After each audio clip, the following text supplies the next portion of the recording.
ভূমিকম্পের মতো অনিশ্চিত পরিস্থিতিতে দেশের প্রাথমিক বিদ্যালয় বন্ধ করে দেওয়া যাবে না বলে মন্তব্য করেছেন প্রাথমিক ও গণশিক্ষা মন্ত্রণালয়ের উপদেষ্টা অধ্যাপক ডাক্তার বিধান রঞ্জন রায় পোদ্দার।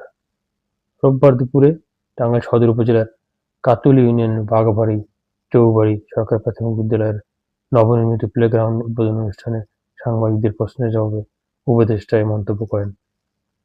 উপদেষ্টা বলেন, ভূমিকম্প যেকোনো সময় হতে পারে, তাই আতঙ্ক নয় বরং সতর্কতা ও প্রস্তুতি এখন সবচেয়ে গুরুত্বপূর্ণ। বিদ্যালয়গুলোকে প্রয়োজনীয় সতর্কতামূলক নির্দেশনা ইতিমধ্যে দেওয়া হয়েছে।